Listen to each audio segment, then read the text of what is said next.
Сәлем баршаңызға, менің YouTube каналыма қош келдіңіздер. Менің YouTube каналыма тіркеліп, қоңырау шаңын басып қойсаңыздар, алдағы уақытта көптеген рецепттермен сіздермен бөлісетін боламын.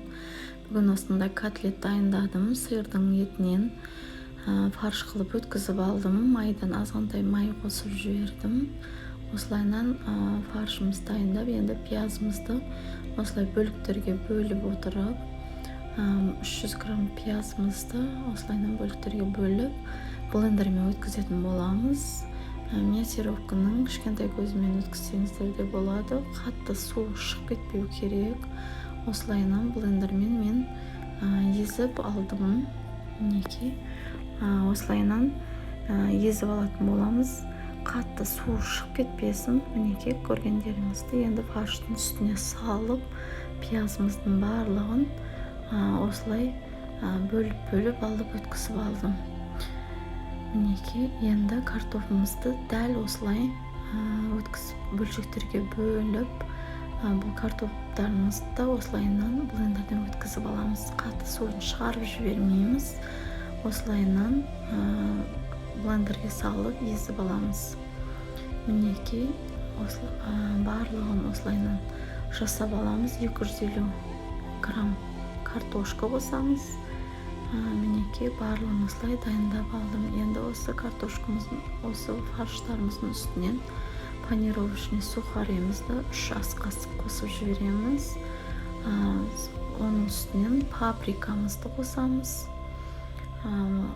Ал оның үстінен қара бұрышымызды қосып, және тұзымызды қосамыз, және бір жұмыртқамызды қосып, үлкенде ыдысқа салып аламыз. Нерден толған екен, үлкенде ыдысымызға салып алып, жақсылап басы біріккенше, барлығы араласқанша жақсылап араластыратын боламыз. Осылайынан қолымызбен жақсылап езіп отырып араластырамыз. Фарштары бір-бірімен жақсы жабысуы қажет.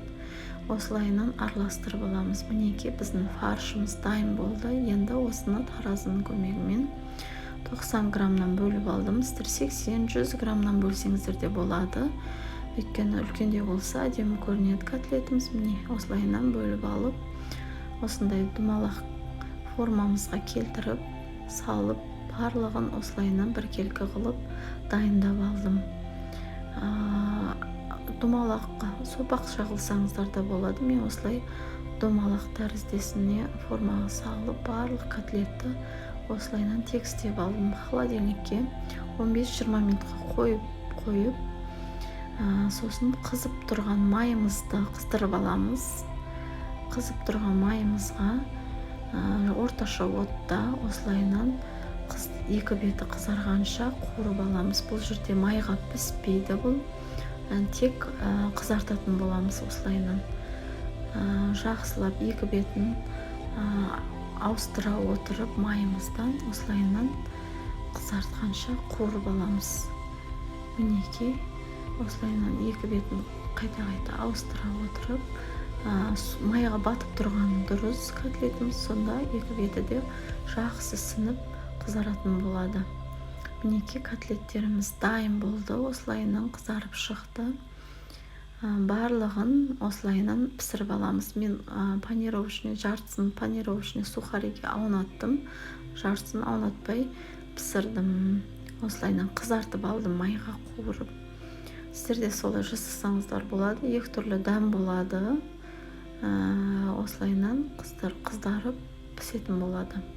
Енді осыны сковородкамыздың майын бір ыдысқа салып, бір пияз қуырып жіберіп, осылайынан котлеттеріміздің бәрін бұқтыратын боламыз. Сонда толық пісіп шығатын болады.